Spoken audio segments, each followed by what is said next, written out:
महाभारत कथा। नागों को क्यों उनकी मां ने ही दिया अग्नि में भस्म होने का श्राप। गरुण कैसे बन गए भगवान विष्णु के। वाह। नमस्कार दोस्तों, आप देख रहे हैं टुडे न्यूज चैनल, जहां आपको सही और सटीक जानकारी सबसे पहले हमारे चैनल के माध्यम से आप लोगों तक पहुंचाई जाती है। तो जो भी भाई बहन लोग अभी हमारे चैनल पर नए हैं, प्लीज चैनल को सब्सक्राइब करें। आपका एक सब्सक्रिप्शन हमें मोटिवेट करता है ऐसे ही तमाम और रोचक जानकारी आप लोगों तक साझा करने के लिए। आइए हम बिना किसी देरी के बारे में आज के हम अपने इस वीडियो में चर्चा करते हैं। महाभारत की कथा को सिर्फ एक महान युद्ध की कथा समझना, इसके मर्म को सीमित कर देना है। असल में 18 दिनों का युद्ध तो इस महान गाथा का सिर्फ एक चर्चित और प्रसिद्ध भाग है। संपूर्ण महाभारत नहीं, लेकिन इस ग्रंथ का पूरा मर्म यह है कि कैसे हमारे आचरण की छोटी छोटी गलतियां, हमारा अहंकार, जाने अनजाने में हुए हमारे पाप आगे जाकर विनाश का कारण बनते हैं।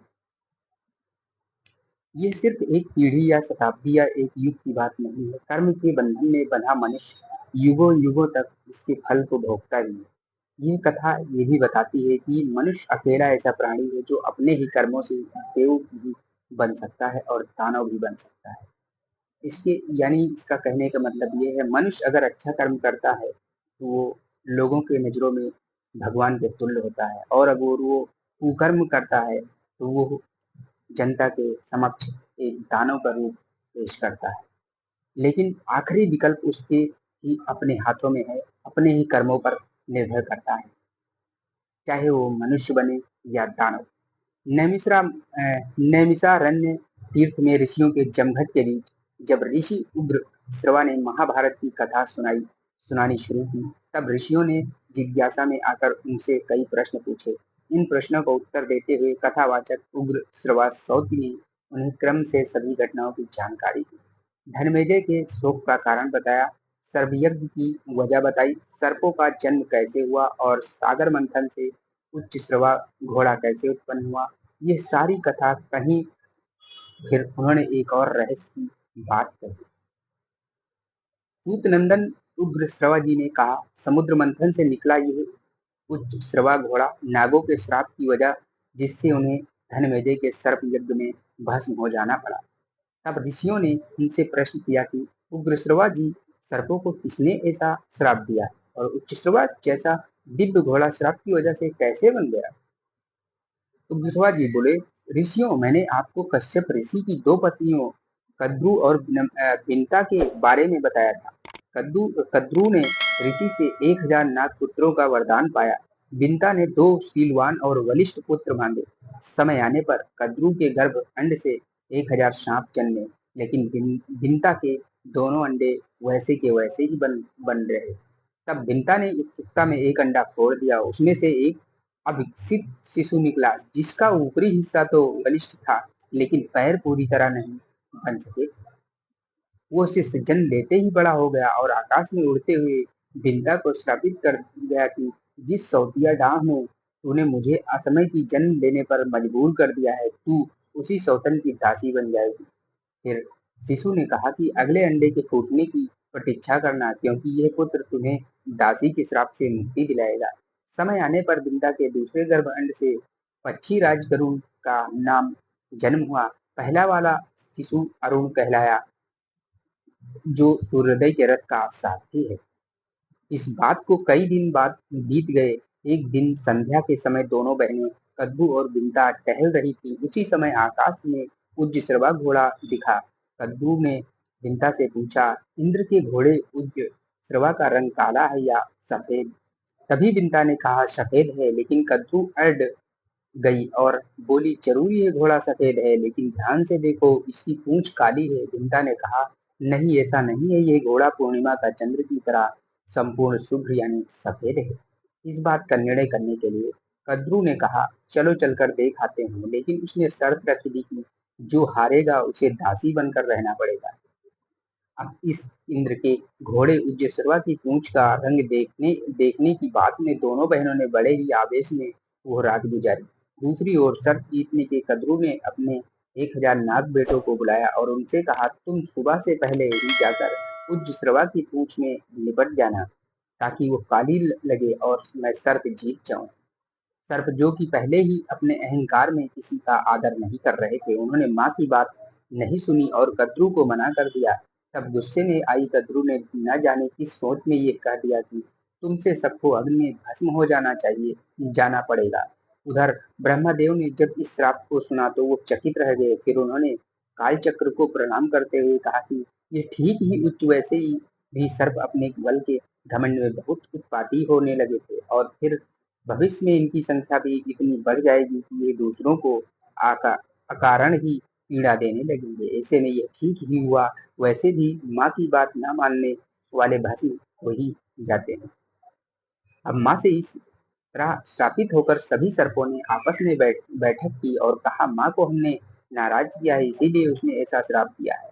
चलो हम उन्हें प्रसन्न करने के लिए उज्जस्रवा घोड़े की पूंछ में लिपट जाते हैं और उसे काला बना देते हैं, ताकि दूर से घोड़े की पूंछ काली दिखे। माँ शर्तें जीते ही तो हो सकता है कि वो हमें दिया श्राप वापस ले ले। इस तरह सांपों ने माँ के छल में साथ दिया और कारकोटक नाम का सर्प उसे घोड़े की पूंछ में जाकर लिपट गया और उसे काला बना दिया। अगले दिन कद्रू ने बिंता को दिखाया, ये घोड़ा सफेद है लेकिन उसकी पूंछ काली है। शर्त के अनुसार बिंता हार गई और उसे कद्रू की दास्ता में रहना पड़ा।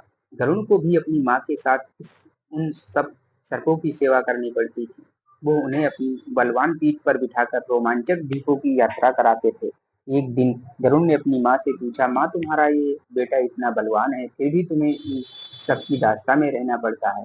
इस पर माँ बिंता ने कद्रू के सौतपन से कपटपूर्ण व्यवहार को बताया। ये सुनकर गरुड़ ने अपनी माँ से उसे दास्ता से मुक्त होने का उपाय पूछा। इस पर बिंता ने कहा, ये तो तुम्हें उनसे ही पता चलेगा। माँ से आज्ञा लेकर गरुड़ एक दिन नाग माता कद्रू से मिले और सर्पों से भी बात की। उन्होंने पूछा, मैं तुम्हें क्या ला कर दूं जिससे तुम मुझे और मेरी माता को तुम्हारे दास्ता से छुटकारा मिल जाए। गरुड़ की यह बात सुनकर सर्पों ने कहा, गरुड़ तुम्हारे हमारे लिए अमृत ला दो तो तुम्हारी माँ दासी भाव से मुक्ति हो जाएगी। ये सुनकर गरुड़ अपने पिता ऋषि कश्यप के पास पहुंचा और उनसे अमृत का पता पूछा। ऋषि कश्यप ने बताया कि अमृत स्वर्गलोक में अमृत सरोवर के बीच स्थित है, इसकी रक्षा देवता खुद करते हैं। ये सुनकर गरुड़ अमृत सरोवर के पास पहुंचा तो अमृत की रक्षा करते हुए महाकाय देव और अमृत कलश के चारों ओर घूमते हुए चक्रों को देखकर वो हैरान सा रह गया। उसने सोचा कि ये देव और चक्र देवराज इंद्र ने अमृत कलश की सुरक्षा के लिए लगाए हुए हैं। चक्र में फंसकर मेरे पंख कट सकते हैं, इसलिए मैं बहुत छोटा रूप धारण कर इसके मध्य में प्रवेश करूंगा। गरुड़ को देखकर एक देव ने उस पर हमला कर दिया, लेकिन गरुड़ ने उसे घायल कर पराजित कर दिया। इसके बाद गरुड़ ने अमृत कलश पंजों में दबाया और वापस उड़ गया। इधर ये सुनकर इंद्र अपनी देव सेना की एक टुकड़ी के साथ वज्र उठाए गरुड़ की खोज में निकल पड़े। आकाश मार्ग में उड़ते हुए शीघ्र ही उन्होंने गरुड़ को देख लिया और अपना वज्र चला दिया। इंद्र के वज्र का गरुड़ पर कोई असर न हुआ, लेकिन गरुड़ ने इंद्र के वज्र के सम्मान में अपने बहनों से सिर्फ एक पंख हानि के रूप में नीचे गिरा दिया। एक पंख गिरने गिरने भर से गरुड़ को सुपर्ण नाम मिला। उधर भगवान विष्णु ने देखा कि गरुड़ ने अमृत जीत लिया है, लेकिन कई मौके मिलने के बाद भी उसका पान नहीं किया गया है और उसमें अमृत पीने का कोई लालच भी नहीं है। यह देखो गरुड़ के सामने प्रकट हुआ और बोले, गरुड़ मैं तुम पर प्रसन्न हूँ, तुम लोभी नहीं हो। मौका होने के बाद भी तुमने अमृत पान नहीं किया। मैं तुम्हें वर देना चाहता हूँ, मांगो। उग्र श्रवाजी ने कथा सुनाते हुए कहा, भगवान विष्णु को सामने देखकर गरुड़ ने उन्हें प्रणाम किया और वरदान मांगा। पहले तो मैं आपके हर चिन्ह में शामिल रहूं, आपकी ध्वजा में निवास करूं, आपके स्थानों का प्रहरी बनूं, और दूसरा ये कि आप मुझे देवताओं के लिए सुलभ अमृता बिना अमृत पान के ही दे दीजिए, ताकि अजर अमर होकर आपकी सेवा करूं। भगवान विष्णु ने कहा, तथास्तु, ऐसा ही हो। हे वरदान पाने के बाद गरुड़ भगवान विष्णु के चिन्ह ध्वजा निवास के प्रहरी आज सभी कुछ है। अब गरुड़ ने कहा, मैं भी आपको वर देना चाहता हूँ, आप भी मुझसे मांग लीजिए। ये लोगों को लग सकता है कि भगवान को कैसे वरदान दे सकता है। असल में ये सनातन की खूबी है, यहाँ ना भक्त बड़ा है और ना ही भगवान, दोनों ही भगवान की बड़ी है। गरुड़ ने जो वरदान देने की बात कही, असल में वो उसे ही वरदान मिला। भगवान विष्णु ने कहा, तुम मेरे वाहन बन जाओ। गरुड़ ने यह शहर सी स्वीकार कर लिया। अब वो विष्णु वाहन नाम से भी जाना जाने लगा। इस तरह गरुड़ के 3 नाम और हैं, बिनता का पुत्र बैनते सुपर्ण और विष्णुवाहन। इधर ये सब देख इंद्र सोचने लगे, ये तो महान पराक्रमी है, मेरे वज्र का इस पर जरा भी असर नहीं हुआ, जबकि मेरे वज्र के प्रहार से पहाड़ तक टूट के चूर्ण बन जाते हैं। ऐसा पराक्रमी शत्रुता से नहीं मित्रता से काबू में करना चाहिए। और इस पर भगवान विष्णु की भी कृपा हो गई। ये सोचकर इंद्र ने गरुड़ से कहा, पक्षीराज, मैं तुम्हारी वीरता से बहुत प्रभावित हूँ। इस अमृत कलश को मुझे सौंप दो और बदले में जो भी वर मांगना चाहते हो मांग लो। गरुड़ बोला, ये अमृत मैं अपने लिए नहीं, अपनी माता को दास्ता से मुक्त कराने के लिए, नाग माता को देने के लिए जा रहा हूँ, इसीलिए यह कलश मैं तुम्हें नहीं दूंगा। इंद्र बोले, ठीक है, इस समय तुम कलश ले जाकर नाग माता को सौंप दो, किंतु उन्हें इसे प्रयोग मत करने देना। उचित मौका देखकर मैं वहां से ये कलश गायब कर दूंगा। गरुड़ बोला, अगर मैं तुम्हारी बात को मान लूं तो मुझे बदले में क्या मिलेगा? इंद्र बोले, तुम्हारा मनपसंद भरपेट भोजन। तब मैं तुम्हें इन्हीं नागों को खाने की इजाजत दे दूंगा।